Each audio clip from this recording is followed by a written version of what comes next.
En un mundo saturado por ideas en conflicto con los grandes principios de la palabra de Dios, precisamos de una cosmovisión que mantenga viva la luz de la verdad.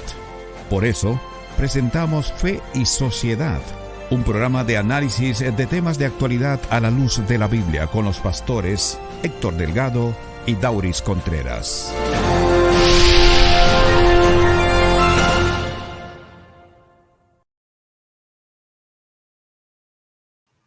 Bienvenidos a esta nueva entrega de su programa Fe y Sociedad. Como siempre, es un inmenso placer compartir con ustedes y llegar a los hogares de cada uno con estas informaciones importantes que abordamos cada semana.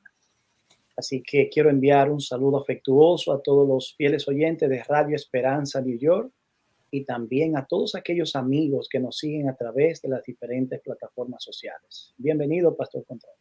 Muchas gracias, Héctor. Bienvenido tú también a nuestro programa de Fe y Sociedad para el día de hoy.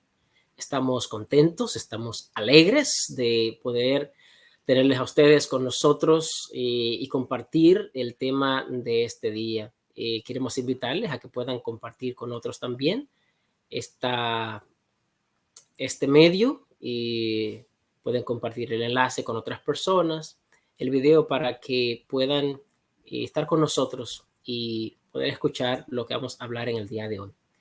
Héctor, ¿qué tenemos para hoy? Hoy tenemos un tema sumamente interesante, Pastor Contreras, y es de alguna manera una secuencia o una continuación del que ya estuvimos abordando la semana pasada, que tenía que ver con la educación. Hoy vamos a estar tratando el hogar como la primera escuela de nuestros hijos.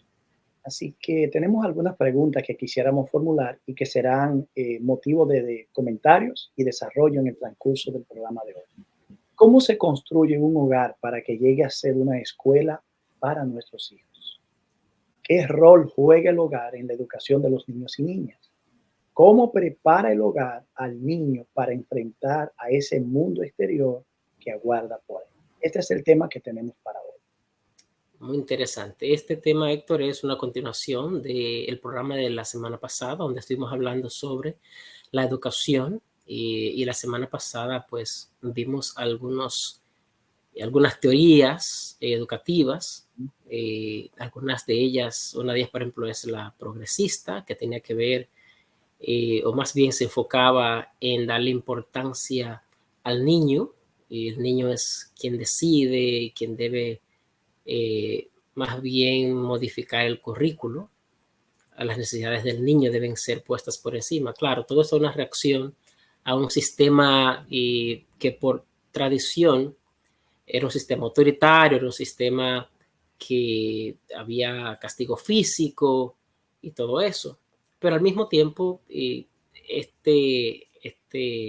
esta teoría o esta forma, este método educativo también fue a los extremos y por eso surgió otro método como el perennial, que iba totalmente contrario y decía que no, el niño no puede ser quien tiene que decidir todo.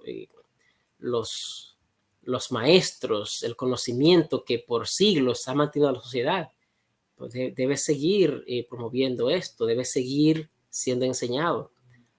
Y otras teorías que surgieron sobre la educación. A eso estudiamos la semana pasada. Pero Héctor, este tema de la educación es muy importante y el hecho de que tenemos un segundo tema al respecto es porque hay algo que no discutimos la semana pasada y que tiene que ver con la primera escuela que debe ser el hogar. Así es. Hoy día la sociedad, Héctor, está como está y es debido a los hogares. Si hay hogares fuertes, habrá sociedades fuertes, iglesias fuertes, escuelas fuertes, países fuertes. Todo comienza allí en el hogar. De modo que me parece que el tema que vamos a discutir hoy es un tema muy necesario, muy importante, mirando cómo está la sociedad. En la escuela no hay respeto, se han perdido muchos de los valores que se habían tenido por generaciones y es necesario que podamos restaurar, renovar, volver de nuevo a tomar esas cosas y todo comienza en el hogar. Así es. Muchos de los problemas que enfrentan nuestros hijos en las escuelas actualmente responden a una deficiencia en muchas ocasiones, si no en casi todas las ocasiones, que están ocurriendo en el hogar o que nuestros hogares tienen. Así que en la medida que desarrollemos el programa de hoy, estaremos mirando en que mientras más efectivo y eficiente es el hogar como la primera escuela del niño, vamos a tener mucho más posibilidades de tener mejores resultados cuando nuestros hijos salgan del seno de nuestro hogar para integrarse a algún tipo de institución educativa. Así, Yo recuerdo que cuando estuvimos definiendo lo que es la educación, vimos que tenía que ver con el proceso de socialización de los individuos. Y vamos a ver que en gran medida todo lo que se puede definir de la educación fuera del hogar, en las instituciones educativas, también de alguna manera se aplica en el microcosmo del hogar donde nuestros niños nacen, empiezan a crecer, a desarrollarse y a aprender las primeras nociones de un conocimiento general que luego será, uno espera que sea expandido en las escuelas. Así que hablamos también de que en el hogar o en la educación específicamente se educaba a una persona para que asimilara y aprendiera conocimientos. Eso ocurre en el hogar también. Hay niños, yo recuerdo que cuando yo estaba pequeño, uno llegaba al hogar ya teniendo conocimiento básico de cositas de matemáticas. Por ejemplo, uno podía contar hasta 10, sumas básicas. También ya sabía escribir posiblemente el nombre o saber las vocales. De manera que el hogar antes, diferente ahora, que generalmente espera o depende de cualquier centro educativo, los padres tenían una preocupación básica que a veces ya adelantaba al niño a ciertos conocimientos básicos para que cuando llegara a la escuela no tuviera tantos inconvenientes para aprender cosas básicas. así es. Así es, Héctor. Y me parece a mí que es necesario que los padres puedan entender eso, la importancia de que sea la casa la que prepare al niño para la sociedad, la vida afuera. Por esa razón es importante este, este tema. Vamos a comenzar, Héctor, tal vez hablando sobre el hogar como escuela. ¿Qué tan importante es el hogar? ¿Qué tan importante es el ambiente que se prepara en el hogar para que pueda ser una escuela para el niño? ¿Cómo hacer del hogar un ambiente óptimo para que el niño o la niña, ¿verdad?, pueda crecer de forma óptima? ¿Cuáles son algunos de los elementos que deben primar allí en el hogar? Y yo quisiera, Héctor, que tal vez podamos comenzar con lo primero, que son los padres. Si los padres son los maestros, son los directores de esa escuela, son el superintendente, son todo, ¿verdad?, que es el hogar. Entonces, todo debe comenzar por ellos. Y de lo que ellos hagan, de eso va a depender esa escuela del hogar para el niño. ¿Qué elementos van a entrar allí? Bueno, van a entrar muchos elementos. En una escuela, por ejemplo, cuando un maestro que va a enseñar, antes de un maestro ir a enseñar, ese maestro tiene una cierta preparación académica para enseñar. Es cierto que en el caso de los padres, a nadie se le enseña a ser padre, porque, bueno, tú como padre, que ya tienes tus hijos ya adultos, yo sé que a ti nadie te enseñó a ser padre. Tú hiciste camino al andar. Y esa es la experiencia de cada padre, ya que cada persona es diferente, cada niño es diferente. Y es a través de la experiencia de ser padre que uno aprende a ser padre. Sin embargo, Héctor, hay algunos elementos que van a ayudarte, que ayudan a los padres a ser padres. Y algunos de esos elementos son elementos innatos, otros son aprendidos, pero mucho tiene que ver de la preparación de los padres con el hogar donde ellos mismos crecieron, la educación que ellos tuvieron. ¿Cuál fue el tipo de hogar que tuvo el papá, que tuvo la mamá? Y eso va a tener mucha influencia en cómo el ambiente que se prepara para el niño va a ser un ambiente óptimo o va a ser un ambiente que va a actuar en detrimento a una buena educación. ¿Sabes, David, que generalmente las personas cuando se enamoran, inician una relación de noviazgo, tienden a dialogar mucho sobre los asuntos económicos, financieros, educativos, porque a veces hay proyectos educativos que van más allá de la frontera de una relación de noviazgo. Ujú. Van a continuar aún cuando la persona ya están casadas. Y se piensa, por ejemplo, en cómo se han de pagar las cuentas, cómo se han de distribuir las responsabilidades en el hogar.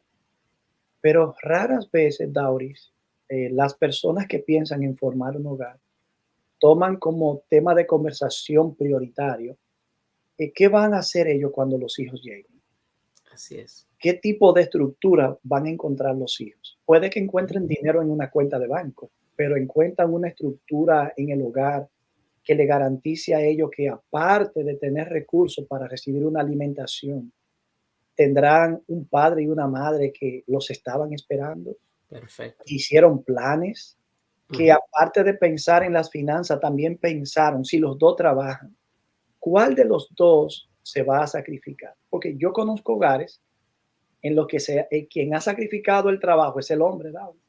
Eso es Sí. bien curioso por el Ujú. hecho de que la esposa tiene mejor profesión, mayor producción. Y cuando se tiran los números, el sueldo que cubriría las necesidades básicas del hogar es el de la mujer. Entonces, en este caso, el padre va a tener que asumir nuevos roles. ¿Está listo para hacerlo? ¿Está dispuesto a pagar el precio? ¿No se interpondrá el orgullo masculino de por medio? Pero todo eso debe comenzar también, hablar de un hogar estable, sano emocionalmente, preparado para instruir a los hijos y ser una escuela donde ellos aprenderán las nociones básicas, no solo de aprender a decir uno más uno igual a dos, o A, B y C, o A y, ¿entienden? El Sí. abecedario o el vocabulario, pero tiene que ser un hogar que también haya hecho planes para que cuando ellos lleguen, ellos puedan caer, no de golpe, sino adecuadamente en un hogar que los ha estado esperando. Así es. Cuando también hablamos, Héctor, de la preparación de los padres, si yo mencionaba el asunto del crecimiento en el hogar, donde cada uno de ellos se crió, qué educación recibieron de sus padres, qué tipo de hogar tuvieron. Es muy posible que las experiencias de algunos de ellos no haya sido agradable, ya que es muy común hoy día la disfunción de los hogares. Sin embargo, cuando una pareja se prepara para ser padres, una de las cosas que es importante es tener en cuenta esos elementos del hogar que usted no quiere repetir en su propio hogar Eso es importante. y romper el ciclo, no continuar el pecado generacional de los pasados, sino proponerse a que su hogar, si tú tuviste una mala experiencia mientras tú crecías, que tú no le des eso a tus hijos. Y eso es parte de la preparación. Ahora, si una persona no es consciente de eso, si no está alerta a esas cosas, pues entonces no se estaría preparando para crear un ambiente óptimo en un hogar donde el niño y la niña pueda ser educado, pueda crecer y pueda tener un desarrollo más integral. Así es. Um, Vamos a otra, ir a esta pausa, Dauris, y ok, luego de esta breve pausa, entonces continuamos con el tema de hoy. adelante. Estás escuchando Fe y Sociedad, un programa de análisis de temas de actualidad a la luz de la Biblia.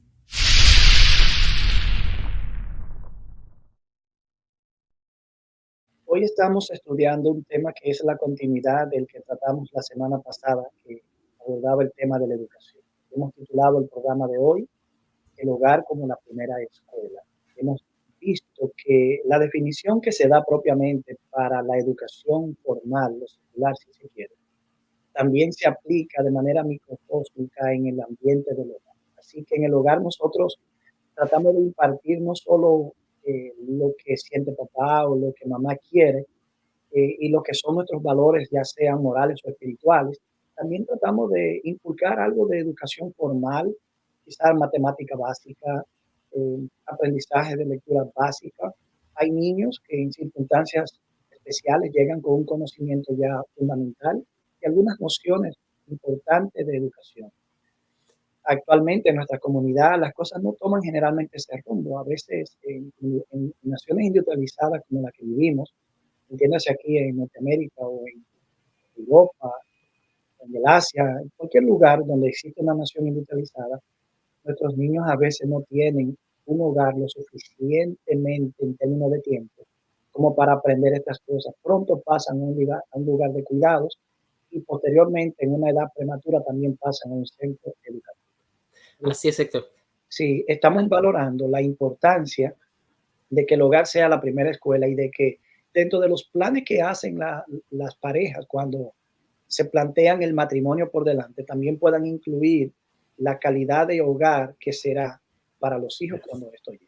Perfecto. En otras palabras, preparar el hogar como una escuela comienza en el momento en que usted piensa casarse. Y esa conversación debe ser tenida para que pueda tener un hogar como debe ser.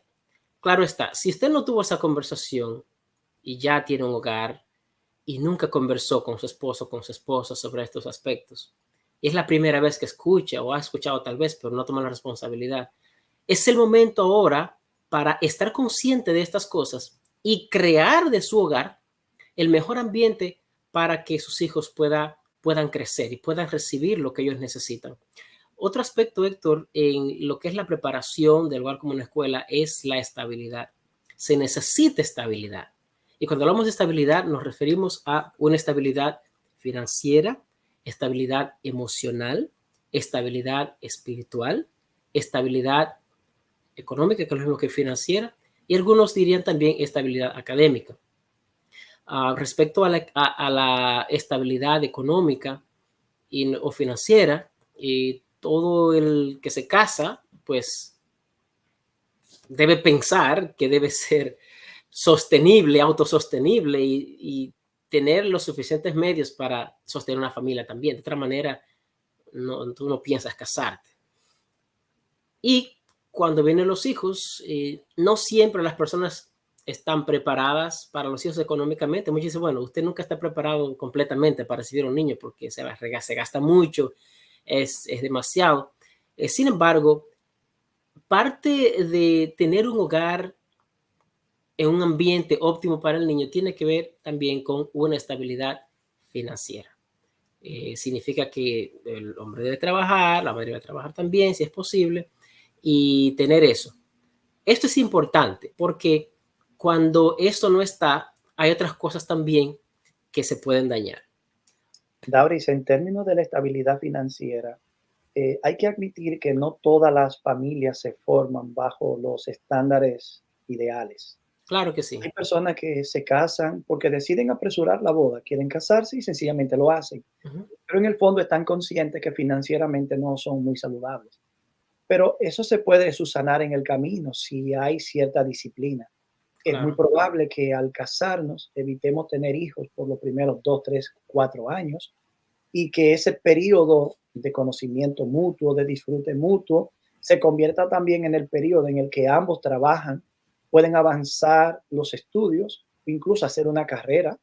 Claro. 4 años es suficiente para ello, pero también para o terminar una carrera que estuvo inconclusa o que ya estaba comenzada, Uh-huh. pero también, Dauri, para hacer un ahorro que prepare el terreno para la llegada de nuestros hijos. Claro que sí. Que Eso se sí. requiere disciplina para Uh-huh. asumir los asuntos, con miras a que el hogar sea lo que debe ser cuando lleguen nuestros hijos. Claro. Otro aspecto que ya mencionamos es la estabilidad emocional. Esto tal vez es uno de los aspectos más importantes, ya que mucho de lo que el niño va a obtener mientras crece es ese apoyo emocional.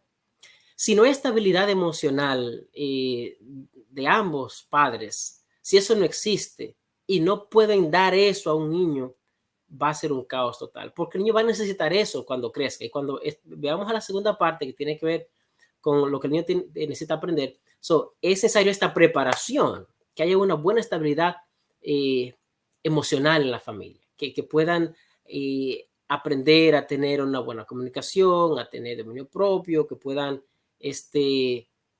tener inteligencia emocional, todo eso. Eso es muy importante. Debe haber también estabilidad relacional. O sea, siempre habrá conflictos en las relaciones, pero crear y fomentar la estabilidad relacional también es importante y va a contribuir para que el hogar sea una buena escuela para cuando ese niño venga. Ese último aspecto que menciona de sanidad relacional está estrechamente relacionado con la sanidad emocional. Muchos conflictos que nosotros tenemos son el producto de situaciones no resueltas en nosotros. Ujú. Eso es Y si correcto. nosotros estamos conscientes de que tenemos esas situaciones, porque no creo que seamos tan ciegos, podemos tener puntos ciegos cuando discutimos un tema con otra persona de no poder ver ciertos matices de la realidad, Ujú. pero no somos totalmente ciegos ante nuestro carácter, ante lo que es nuestra forma de ser, Así es. nuestra forma de actuar. Si yo como esposo o como novio percibo que tengo situaciones así y de pronto percibiera que también la otra persona lo tiene, es el momento antes del matrimonio de trabajar eso. Y si esas cosas no se resuelven, quizás esa no sea una relación que deba llevarse a último término. Si ya Correcto. están casados, porque veo que este tema como que va a tomar, Dauri, el matiz de valorar algo y al mismo tiempo dar un consejo de algo. Sí, sí, sí. Diríamos que si ya estamos casados y descubrimos esta situación, pues nuestros hijos no deberían llegar sin que nosotros hayamos trabajado esa situación primero. Claro, Porque claro. quizás yo he estado sufriendo producto de eso y haciendo sufrir a otro y ya a mi pareja. Ujú. Entonces, Es en así. ese caso, yo debo trabajar esa situación para que nuestros hijos no vengan a un hogar que está repitiendo un patrón aprendido y Claro, ahora que va a forzar en ellos otro patrón aprendido también. claro. So, hay que romper el ciclo, como decíamos ahorita. Así es. Si viniste de un hogar donde fue una buena experiencia, pues trae eso a tu hogar también. Yo doy gracias a Dios por el lugar donde yo me crié. Crecí en un hogar cristiano y realmente es una bendición. Fue una bendición para mí haber crecido allí. Mis hermanos nos tratamos bien, nos queremos mucho. Y aunque tal vez debemos comunicarnos un poco más, pero sí, fue una bonita experiencia. Y si tuviste una buena experiencia, tú puedes traer eso a tu hogar. Ahora, si hay cosas que no fueron buenas y que tú crees que ese no fue el mejor ambiente en el cual tú creciste, entonces rompe el ciclo, hazlo diferente y crea una nueva generación, crea un nuevo modus operandi, digamos, ¿verdad? Mm. En tu hogar y haz la No es, diferencia. y no es difícil, No, no es Dao. difícil, no es No es difícil. difícil hacer. Bueno, quizás lograrlo sea lo más difícil, identificarlo es lo más fácil. Claro. Porque vamos a suponer que hay cosas que yo recuerdo que en mi hogar, aunque algunas fueron ideales y bonitas y buenas, evidentemente yo puedo identificar otras que no fueron las mejores. ¿Qué Sí. tanto yo sufrí bajo esas que no fueron las mejores? Mm, ¿Qué tanto eso nos afectó a mí, a mis demás hermanos, que me llevan a mí a ser de cierta manera y a otro de otras maneras? Porque a no todo le impacta una experiencia negativa de la misma forma. sí, Entonces, es el momento de tomar decisiones y de trabajar situaciones como esa. así es. Vamos a pasar entonces ya a la segunda parte y que ahora tiene que ver con el niño. ¿Qué necesita aprender un niño en su educación de la casa? ¿Qué cosas necesita el niño saber? ¿Qué necesita él aprender? Eso va a depender de la filosofía de los padres. Y Esa cuando forma digo, de ver la cuando vida. digo, cuando digo filosofía, y usted dirá, bueno, yo no soy filósofo. Sí, todo el mundo es un filósofo. Todo el mundo es un filósofo. Todo el mundo tiene ideas. Espérate, ¿será cierta la frase que dice que de filósofos y poetas todos tenemos un Y poco? loco. Y de loco. Yo pensé que tú no conocías la frase. De filósofos y locos todos tenemos un poco. Poeta, filósofo y loco. Así es. So, usted es un filósofo aunque usted no lo crea. Y usted tiene ciertas ideas. Usted ha crecido y ha crecido con conceptos, ha crecido con una cosmovisión de la vida. Y puede que usted a lo mejor no pueda plasmar eso en un papel, pero está ahí mientras usted crecía, mientras usted se desarrolla, usted desarrolló un estilo de vida.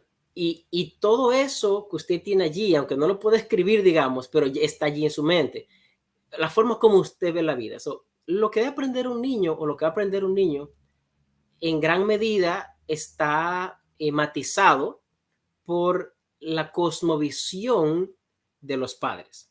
Ahora, fuera de cualquier cosmovisión que tengan los padres, hay cosas básicas que el niño debe aprender. Sea que sea parte de su filosofía o no sea parte de su filosofía, hay cosas básicas que el niño debe aprender. Por ejemplo, una de esas cosas básicas tiene que ver con el respeto a los demás. Claro que sí. Hoy día se ha perdido el respeto. Los muchachos no respetan.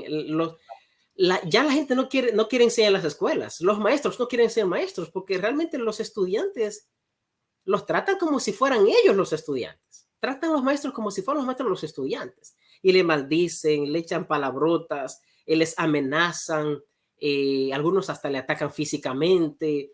Eso es un desastre. Hoy día uno percibe eso en el comportamiento de los jovencitos que uno ve aquí en la ciudad. Sí. Estamos hablando de la ciudad de Nueva York. Mi hijo menor ya tiene 25 años y en ocasiones cuando él mira esos comportamientos, él es el primero que dice, mira eso, mira eso. Parece que él tuvo una experiencia. Están maltratando a esa niña o están maltratando a ese niño o mira cómo están discutiendo, o mira cómo estos tres le están hablando a ese. Él reacciona, a veces tiene instinto de pararse, intervenir, cosas que es muy delicada.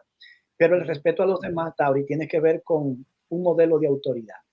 Claro un jovencito, un niño que se ha criado en un hogar donde no existe un modelo de autoridad, donde existe un modelo de abuso verbal, abuso psicológico, crece sin respeto por nada ni por nadie.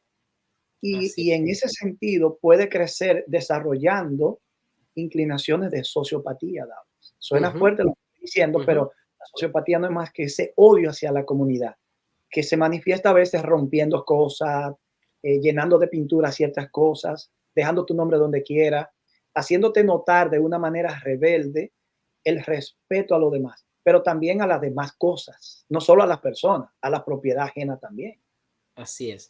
Otro elemento, Héctor, que se ha perdido y que debe ser enseñado es enseñar modales. Cuando me refiero a modales, me refiero a cosas como decir gracias, decir por favor, no interrumpir sin decir por favor. Y otro, Héctor, saludar.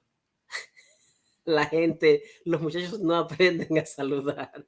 Yo recuerdo una vez cuando yo vine aquí a Nueva York, cuando vine a Nueva York por primera vez, yo recuerdo que yo entré en el tren y yo dije, buenos días. Yo pasé una vergüenza, me miraron raro. Dijeron, este es un extraterrestre. Padre. Me miraron raro, yo me sentí tan mal, digo, wow, no me saludaron. Pero es que uno aquí se siente mal, porque uno mira a la gente, uno le quiere sonreír, y hay personas que les molesta que tú le sonrías. Yo sé. Tú saludas a alguna persona y te miran como queriendo decir, ¿quién es esto? ¿Quién se cree? Yo no conocemos. Es así.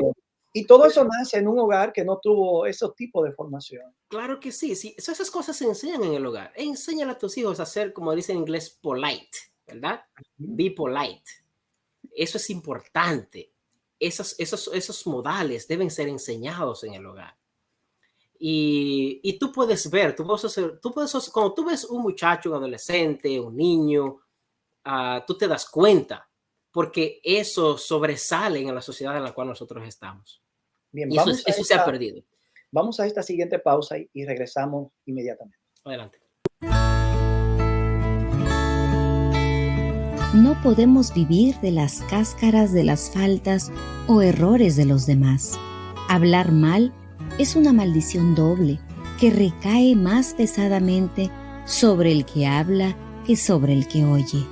El que esparce las semillas de la disensión y la discordia cosecha en su propia alma los frutos mortíferos. El mero hecho de buscar algo malo en otros desarrolla el mal en los que lo buscan. Al espaciarnos en los defectos de los demás, nos transformamos a la imagen de ellos. Por el contrario, mirando a Jesús, hablando de su amor y de la perfección de su carácter, nos transformamos a su imagen, mediante la contemplación del elevado ideal que Él puso ante nosotros nos elevaremos a una atmósfera pura y santa hasta la presencia de Dios. Cuando permanecemos en ella, brota de nosotros una luz que irradia sobre cuantos se relacionan con nosotros. El Ministerio de Curación, página 389.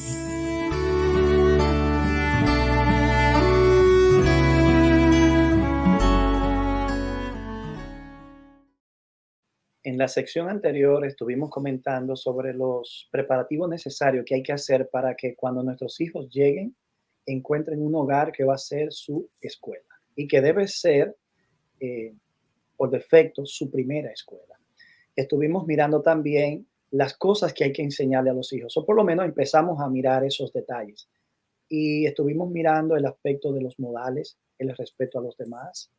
Y Dauri, en esa dirección a mí me gustaría añadir que el respeto a la propiedad ajena implica que el niño debe aprender que las cosas que no son de uno se respetan.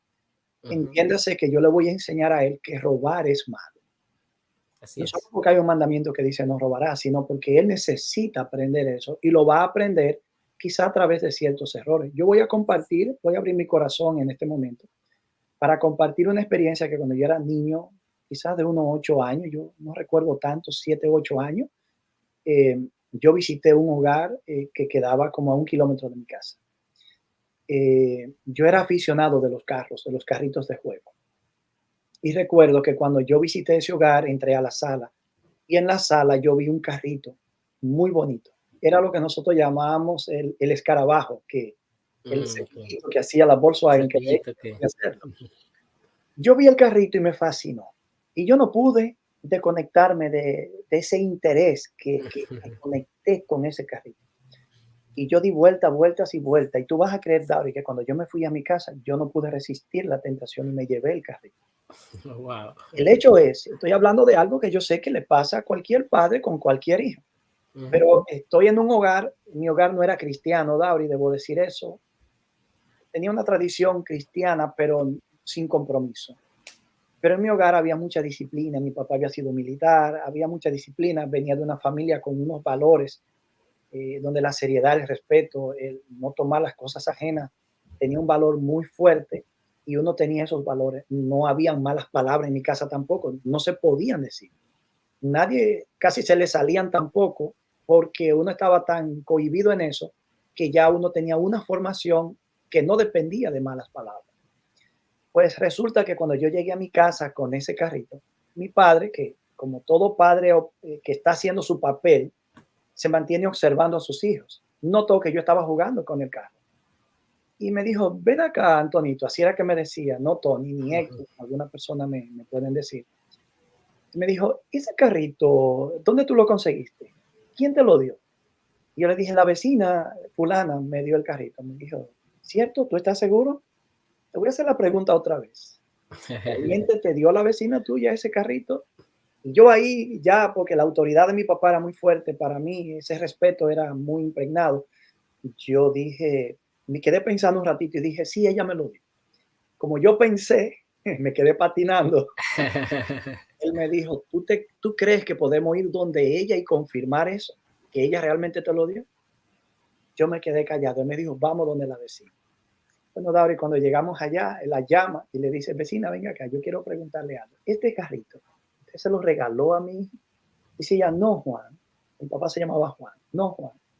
Entonces él dice, ok, mire, yo se lo vine a traer otra vez porque él se lo llevó cuando estuvo aquí.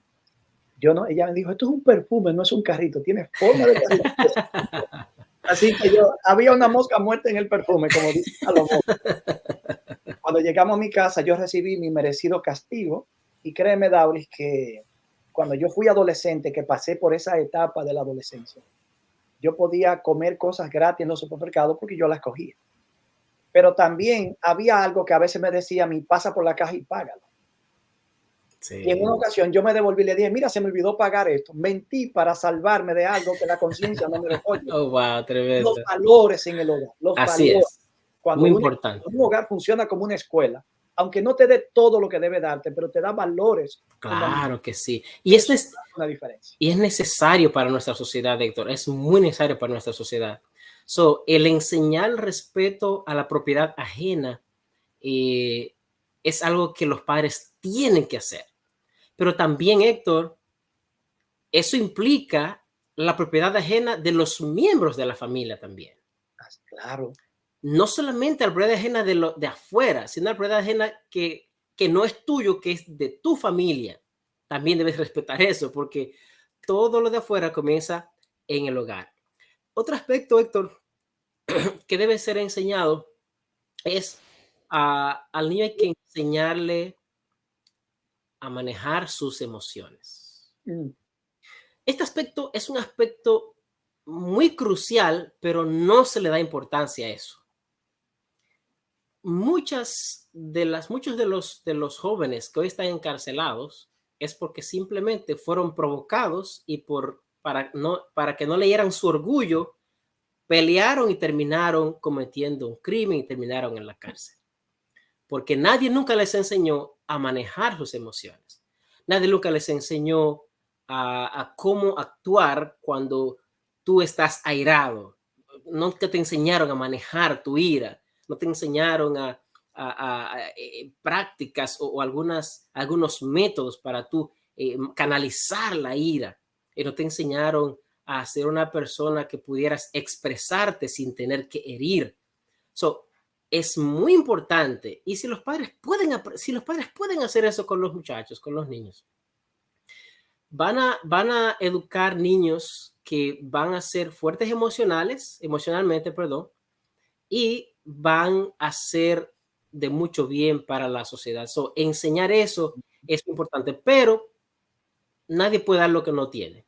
Naturalmente. Si los padres... Se puede aprender, Dauris. Claro que sí, se puede aprender. Sobre educación infantil, sobre formación del carácter de los niños. Claro que sí. Sobre tu desarrollo personal, sobre la preparación tuya para la paternidad. O sea, claro que sí. Los errores son inevitables, pero las excusas no tienen por qué utilizarse si no hemos hecho lo que debemos hacer. Dauris, pensemos en niños que crecen en un hogar de manera muy consentida, en la que todo lo que el niño quiere se le da. Nosotros posiblemente estamos creando una situación y criando a un individuo que cuando esté grande va a vivir bajo el complejo de que todo lo que a él se le ocurre o llega a la mente, tiene que comprarlo o alguien se lo tiene que dar. Y si no tiene con qué comprarlo y nadie se lo da, entonces puede que robárselo. Eso crea individuos narcisistas. Porque creen que el mundo gira alrededor de ellos. Entonces, y en la parte emocional, Héctor, también es importante destacar el hecho de que hay que enseñarle a los niños en la escuela, en el hogar se les enseña que ellos son importantes y tienen valor intrínseco. Así es. Se les enseña que ellos tienen una identidad, que ellos tienen propósito. Eso va a permitir que ellos tengan una buena autoestima. Si los padres hacen eso con sus hijos, cuando ellos salgan, ellos van a tener una buena autoestima y no van a necesitar que alguien allá afuera tenga que afirmarlos, porque ya tú como padre, tú como madre estás haciendo eso. Parte del aspecto emocional tiene que ver también con eso, en desarrollar una buena autoestima en el niño. Cuando el niño tiene una autoestima fuerte, sólida, bien fomentada, el acoso escolar, que nosotros llamamos aquí el bullying, surte menos efecto. Sí, yo voy a poner una ilustración ahora con mi hijo mayor. Mi hijo mayor, diferente al menor, era menos susceptible a la dinámica de grupo. ¿A la presión de grupo quieres decir? A la presión de grupo, ajá. Okay. Cuando en la escuela que él estuvo en Queens, todos los jovencitos tenían aretes puestos. Okay. O una oreja perforada con un hueco.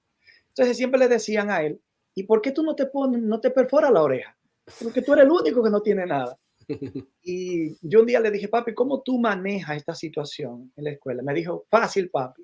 Yo voy a usar las frases que él usó. Me dijo, mire, papi, son una partida de idiotas. Todos. Y yo le dije, ¿por qué tú dices eso? Porque mire, ellos me están insistiendo, al principio me insistían que me hiciera una perforación en la oreja, que me pusiera un arete. Después era que me pusiera un tatuaje y una serie de cosas. Entonces yo en una le dije, miren, Eran muchos en el aula. Y yo le dije, si cada uno de ustedes me da $500, mañana yo vengo con una perforación hecha y la mitad yo se la voy a dar a mi papá. Entonces ellos dijeron, muchacho, tú te estás volviendo loco, ¿qué es lo que tú te crees? ¿Qué sé yo qué? Y me dice, papi, así yo me quité esa gente de encima. Todos, y jamás me volvieron a hablar. Qué Pero bien. ocurre, Dauri, que cuando el niño no tiene una estima propia fuerte, cuando tiene un carácter más susceptible a la dinámica, a la presión del grupo, tiende a ocurrir que se tienden a deslizar y a cometer errores. Así es. Así que la escuela del hogar tiene que funcionar y tiene que impregnar, inyectar, transmitir valores sólidos. Otra cosa, Héctor, que debe aprender es, hay que enseñarles a amar. Eso es muy importante. A los niños hay que enseñarles a amar. Y eso implica que tengan compasión. Aprender a tener compasión por el desvalido, por el que sufre, por los ancianos. Aprender a tener empatía con los demás. Hoy día tú puedes observar que hay dos niños peleando y los adolescentes, en vez de buscar ayuda, lo graban con un celular. Así es. Eso se está perdiendo y es en el hogar donde esas cosas deben ser enseñadas. El niño necesita aprender eso, a tener empatía, a amar, necesita aprender a amar. Uno vuelve a lo mismo, Dauri. Si es un niño que crece en un hogar donde no recibe ninguna acción empática de parte de sus padres. Y si no ve eso tampoco como ejemplo. Si cuando a él no se le enseña por precepto y ejemplo. Porque a veces hay que decirle, mira, papi, si tú ves esta situación, quizás tú no puedes resolver todo, pero tú puedes hacer una llamada, puedes acudir a un adulto. Quizás no, lo ideal no sea meterte en el pleito porque te pueden golpear o arrastrarte a una situación que lo vas a afectar a él, que los va a afectar a ellos. Pero tú puedes acercarte a un adulto, ir a un profesor o pasar un policía, lo llama, cualquier cosa. Claro. Eso que tú mencionas es importante porque es así. Aparecen muchas caricaturas donde se hacen como memes o burlas de personas que están o cayéndose de un lugar o accidentándose. Sí, un tipo de personas grabándolo desde un teléfono y nadie haciendo nada. Yep. Un meme es prácticamente una exageración, pero nosotros no nos damos cuenta que está jugando con una realidad. Así es, así es. Eso es muy clave en la sociedad en la cual vivimos y yo creo que es el hogar donde se les enseña eso. Yo recuerdo que antes en las escuelas, creo que al menos la semana pasada, se enseñaba educación moral y cívica. Sí, hablamos de eso la semana pasada. Pero eso debe enseñarse en el hogar. Esos valores deben enseñarse en el hogar, ya que es la primera escuela. Es otra cosa importante que deben aprender y es, Héctor, darle importancia al conocimiento. Darle importancia al conocimiento. Hay padres que no les importa si el niño va a la escuela, si no va a la escuela, qué notas tiene, qué grados tiene. No le importa eso. Yo recuerdo cuando yo estudiaba, cuando estaba en la primaria, yo recuerdo que mi papá, cuando él venía del campo, él se sentaba conmigo y me enseñaba. Mi papá fue que me enseñó a sumar, me enseñó a restar, me enseñó a multiplicar, me enseñó a dividir. Yo siempre me gustaba leer y él me decía, ahí decía tal cosa, ahí dice tal cosa. Yo tenía 3 años y cada vez yo pasaba por ellos repetía lo que decía, dice tal cosa, no sabía leer todavía. Pero fueron padres que they instill, ellos siempre fomentaban eso. Mi mamá siempre compraba libros, decía, ahí hay libros, lean. A nosotros nunca me gustó leer hasta que después, la final de la adolescencia, sí, tuve una serie de conocimiento, pero es importante que los padres puedan enseñar a los hijos a amar el conocimiento, a buscar el conocimiento y que no descuiden ese aspecto. Y eso se enseña en el hogar también. Así es. Vamos a esta última pausa y regresamos en breve. Estás escuchando Fe y Sociedad, un programa de análisis de temas de actualidad a la luz de la Biblia.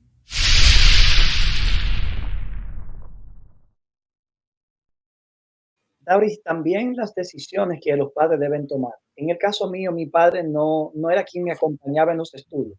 Yo tenía como una formación autodidacta.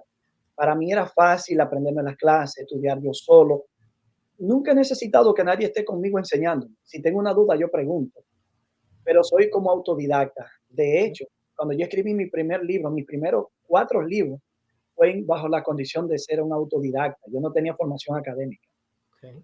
Y en esos libros se muestra el valor de haber desarrollado esa forma, que no fue más también que un empuje que se me hizo para que yo estudiara y aprendiera las clases. Entonces, también eso se puede aprender, eso puede formar. Ajá.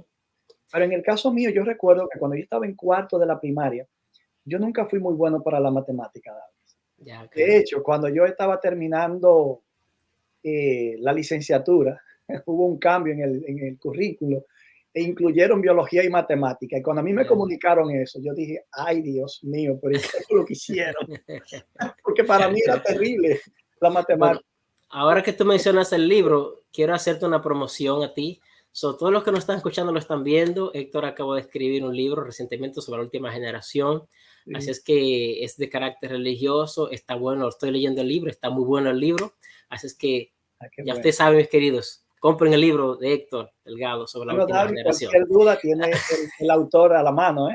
Claro, gracias por el regalo, Héctor. Pero, Muy, muy ¿sabes, bueno. David? Mira, yo sé que ya tenemos que pasar al contenido bíblico de esto que estamos conversando hoy, pero me gustaría añadir esto, porque son herramientas que los padres pueden tener. Así Mi es. papá no estaba conmigo ahí como el tuyo, pero cuando en cuarto de la primaria yo no pasé la matemática, yo no podía pasar a quinto. Y es increíble que yo pasé de segundo a tercero en un año. Yo hice 2 cursos en un año. Oh, wow. Pero en cuarto me retrasé bastante por la lectura de las cómics, o lo que en Dominicana le Ya, decimos Paquito, las historietas. ya, ok. Entonces, el leer tanto las historietas me atrasó en la matemática, que era lo que a mí no me gustaba.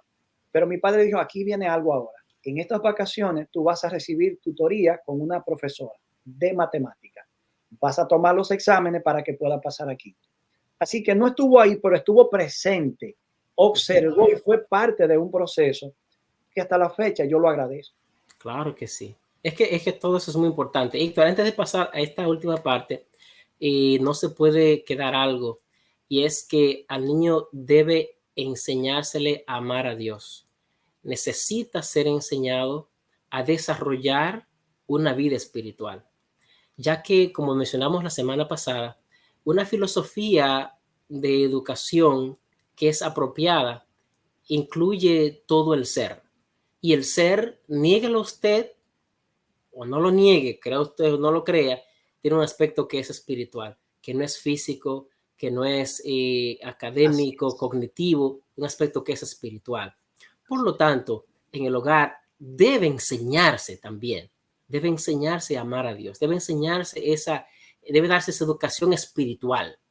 Um, y eso tal vez es la más importante, ya que el elemento espiritual funge como una especie de guía en lo más profundo del ser del niño, que va a contribuir a que todas las demás cosas que nosotros hemos presentado aquí, pues que aunque usted no está ahí, hay esa conciencia que le habla. Por lo tanto, eso no se puede quedar en la educación del niño, y eso de proveerlo los padres. Miraba recientemente un panel donde se discutía la calidad de la educación. Y entonces un filósofo y antropólogo dijo que cuando nosotros tomamos a una persona académicamente bien formada y le damos los valores de la fe, de la creencia en Dios y el cristianismo, porque somos cristianos, Uh-huh. nosotros le estamos entregando a la sociedad una persona más completa. Claro que sí. Porque no solamente estamos enviando a una persona con preocupaciones sociales o políticas Uh-huh. o filosóficas a la sociedad, que va a prestar un servicio que al fin y al cabo cuando envejezca ya no podrá darlo, Uh-huh. pero también llevará una mejor calidad de vida, una mayor sensibilidad como ser humano, incluso podrá estar abierto a dimensiones del estudio, la investigación, los problemas de la vida que no están a disposición de una persona que niega esos aspectos. Así Al es. hablar de la importancia del desarrollo espiritual, aquí entra el papel fundamental de los padres, que yo diría que deberían fallar en cualquier área, menos en esta. Así es. Porque cuando uno lee el contenido bíblico, la importancia de la educación de los hijos es algo que satura todas las escrituras. Instruye al niño en su camino y aun cuando fuere viejo no se apartará de él. Eso no es una profecía incondicional, es un dicho de sabiduría que en definitiva nosotros lo vemos no cumplido en cabalidad en todos los casos, porque hay personas que se crían en un hogar cristiano y deciden vivir como un pagano o como un ateo, pero en la generalidad da muy buenos dividendos.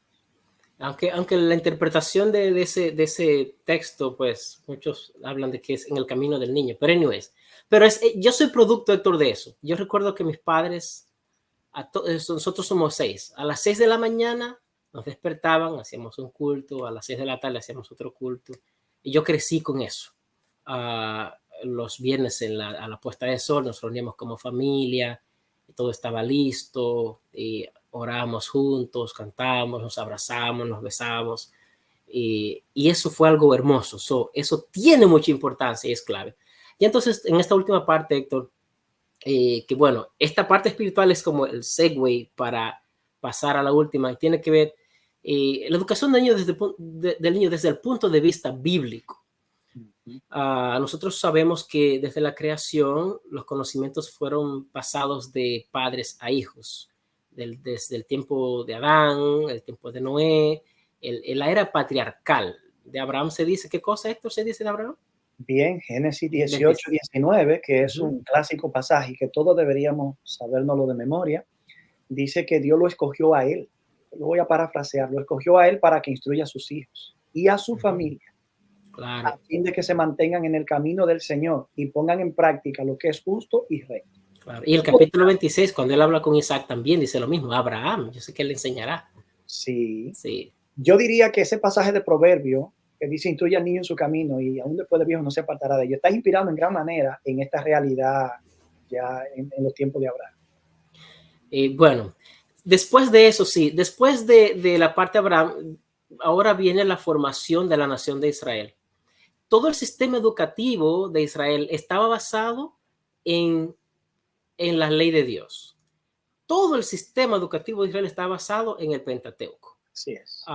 Todo lo que necesitaban para la vida, para el hogar, para todo estaba esbozado en el Pentateuco. Y Dios, ¿verdad?, le dijo a las familias, a los padres del pueblo, a través de Moisés, todas estas cosas que yo te mando hoy se las enseñarás a tus hijos. Y eso lo tocamos la semana pasada. Y después de eso, pues vinieron escribas, los levitas enseñaban la ley al pueblo, eran los maestros de Israel, los sacerdotes por igual. El mismo rey, el rey tenía que ser un teólogo, tenía que hacer una copia de la ley. Así es. Para que eso nunca se olvidara.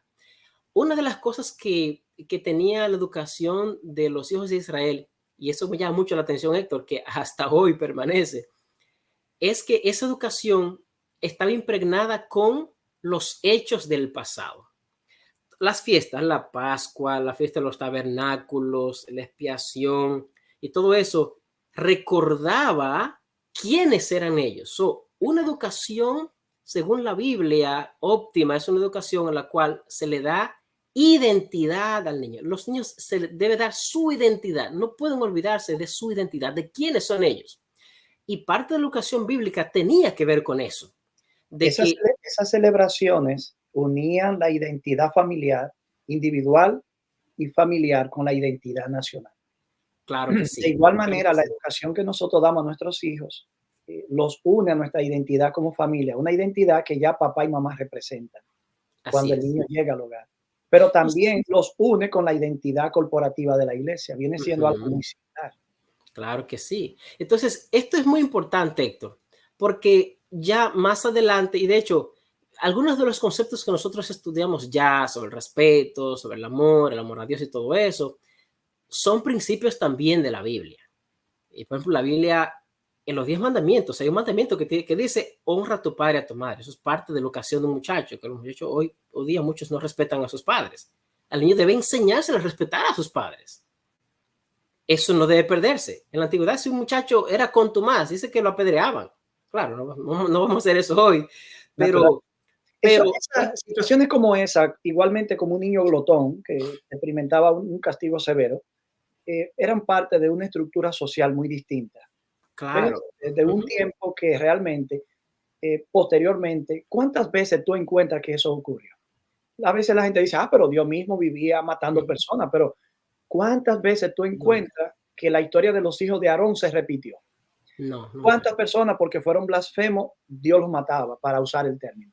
O sea, son casos aislados Ujú, que ujú. responden a circunstancias específicas en un momento particular. Y más adelante, Héctor, en el Nuevo Testamento nosotros encontramos Proverbios, por ejemplo, es un libro que está escrito en un lenguaje de padre a hijo. Así es. Más adelante nosotros encontramos en el Nuevo Testamento consejos de Pablo en el libro de Efesios a toda la casa, cómo los padres deben tener una buena relación, cómo deben educar a los hijos, enseñar el respeto, no provocarlos a ira, a los hijos a respetar a los padres. Y hay todo un concepto educativo en la Biblia que si los padres le prestan atención a esos consejos, van a crear del hogar la mejor escuela posible para sus Y en hijos. esa dirección me gustaría señalar que aquí quizá alguien se pregunte, pero ¿quién lleva la mayor responsabilidad en la formación educativa del niño? Bueno, hay que admitir que en los tiempos bíblicos la prioridad la tenía el padre, pero no era quien la cumplía en la práctica. Ujú. Como sacerdote del hogar, tenía el deber de inculcar la ley, la Torá a sus hijos, pero la madre, como era la que quedaba en casa mientras los padres trabajaban en la agricultura o cultivaban la tierra o trabajaban o arriaban las ovejas. Entonces, eran las madres las que tenían más tiempo, podían coser la ropa, podían cocinar, pero también enseñaban e instruían a los hijos. Y en las Así escrituras es. encontramos, por ejemplo, en Proverbio, el caso interesante de que, aunque el autor de Proverbio habla como un padre a su hijo, también recomienda que no se desmerite la enseñanza de su madre. Y la Claro. mujer virtuosa en Proverbio 31 es una mujer que es alabada por el esposo, pero también es alabada por sus hijos. Y hace Así es. cosas que propiamente un hombre también hacía en la antigüedad. Ujú. Héctor, Negociaba, vendía, yep, comercializaba, un sinnúmero de cosas. Y también instruía a sus hijos en la formación. así es. Héctor, ya para finalizar, yo quisiera decir que es responsabilidad de los padres preparar a los hijos con lo que hemos nosotros hablado para que cuando ellos tengan que salir afuera, como dice el texto que voy a repetir, ¿verdad? De Deuteronomio capítulo 6, que dice que les enseñarás, que el término que usa es afilar, como afilar un cuchillo, es deber de los padres afilar esos muchachos. Así es. Enseñarles los principios que deben aprender y que puedan tener la capacidad de vivir esos principios y de ser firmes con esos principios. Si tú les enseñas, en primer lugar, a tener buena autoestima, a ser saludable emocionalmente, más todo lo demás que hemos hablado, vas a estar educando, vas a hacer de tu hogar la escuela necesaria para que ese muchacho no solamente pueda ser de bien para la sociedad, sino para el reino. Me gustaría añadir ahora, al finalizar, que en las escrituras, en el Evangelio de Lucas, se dice que Jesús crecía y se fortalecía y se llenaba de sabiduría.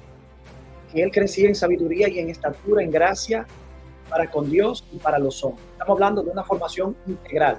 Está diciendo crecía, indica que está recibiendo un hogar en la primera escuela, que es su hogar.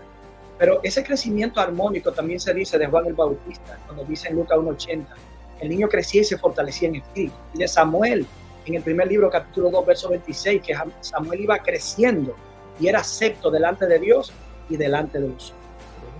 Hemos llegado al final del programa de hoy y con estos consejos que hemos compartido queremos dejar la idea de que si hasta ahora tú no has desempeñado tu función como maestro, como profesor en la escuela de tu hogar, comiences a hacerlo. Nunca es tarde. Pídele a Dios que te ayude y que también te perdone los errores del pasado, pero únete a tu esposa, formen un equipo e instruyan a sus hijos para cuando salgan a esta sociedad tengan algo que dar, pero también algo con lo que interactuar con ella de manera saludable. Así que lo dejamos y será hasta la próxima. Que Dios los bendiga. Hasta la próxima entrega. Que Dios te bendiga.